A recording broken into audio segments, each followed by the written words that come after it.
For more stories like these, go to www.social-tv.co.za, subscribe to us on YouTube, and follow us on our social mediums.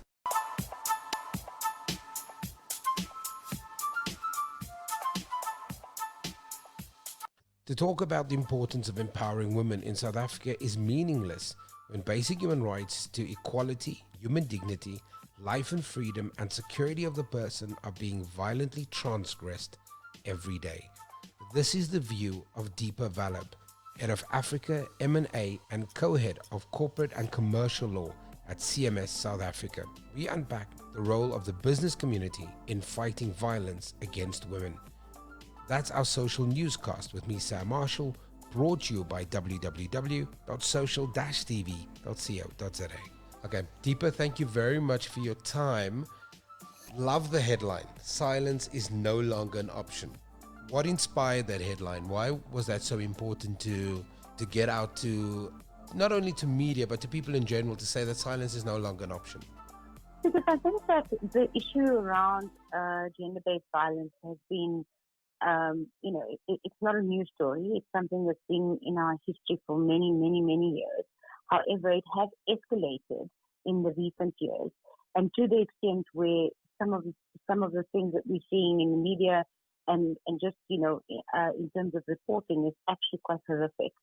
And the reason why we say silence is no longer an option is because I think this issue has reached such a critical point that we can't sit and debate and talk shop it and look for solutions by debating. We actually need a consolidated action from all fronts in order for us to be able to have even a slim chance of tackling what I think now is a dire epidemic almost in our country. The president, again, in his announcement when we moved from level 2 to level 1, talked about gender-based violence.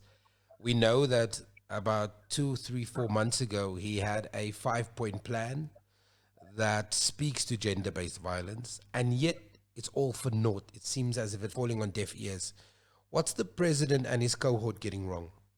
Well, I think that it's partly, the political engine moving slowly. So post the 5-point plan that the president, announced, there has been amendments to 3 bills that have been introduced into Parliament for consideration. The amendment itself have quite wide-sweeping changes that is intended to fill some of the gaps that are in our current legislation. However, if you understand what the legislative process is like, is that once it's been submitted to Parliament, Parliament considers and then publishes it for public comment. This hasn't been published for public comment yet.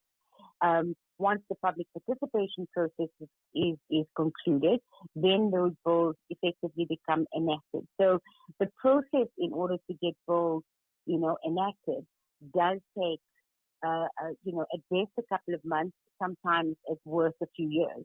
And so we really hope that given the urgency that the president has, the president has pressed on this particular point, we're hoping that the legislative process is a shorter one, but we are still waiting to see those bills in the public space for comment. But you're clear.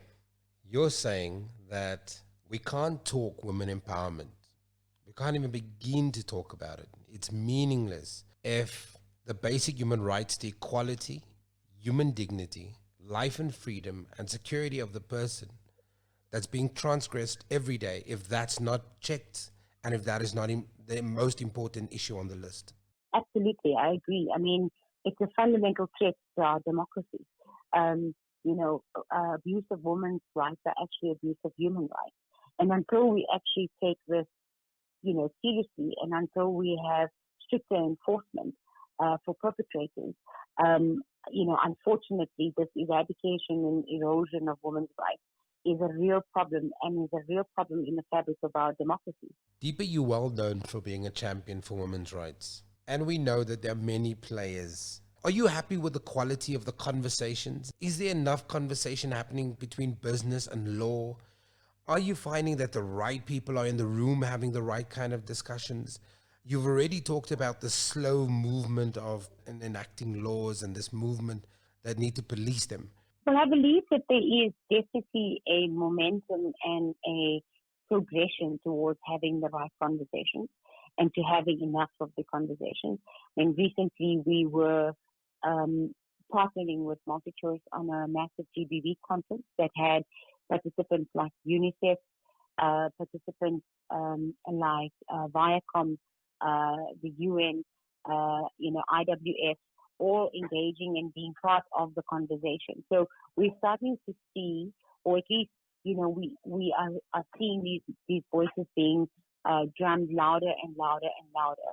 And hopefully with this, it's probably, as I said, talk is not enough, but hopefully with these conversations that are coming to the fore, with the number of seminars that we're seeing, the number of activist groups that are active, we're going to see some real action being taken, not just in the public space, but also in our private organizations.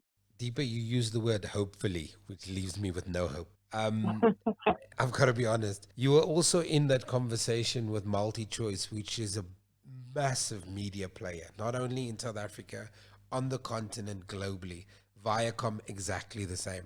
For me, it's a bit scary that you're not seeing straight after that conversation some kind of policy, some kind of, let's get deeper back. Let's look at what we are currently churning out, because we know media has got a massive influence in how we deal with these issues. So I'm a little bit worried about the word hopefully.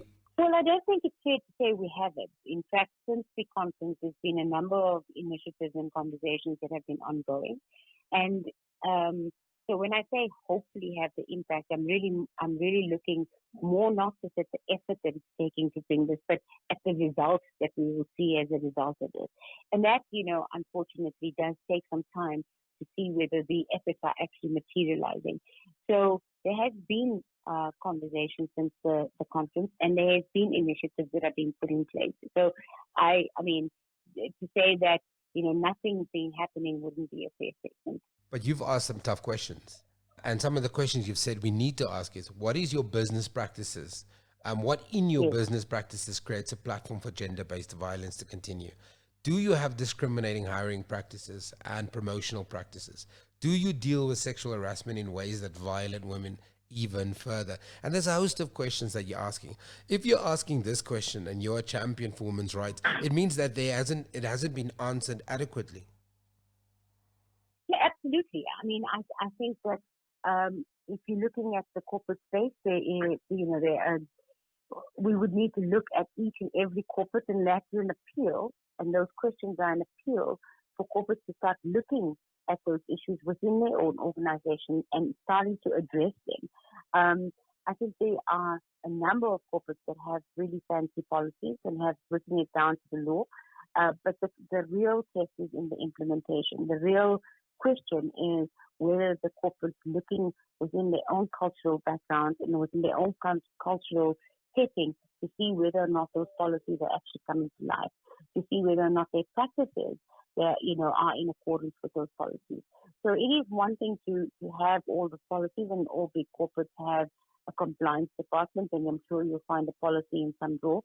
But this is not what we're talking about. We're talking about re-looking at that and seeing whether your environment actively actually supports that, and if not, what is going wrong, and how are you actually addressing it?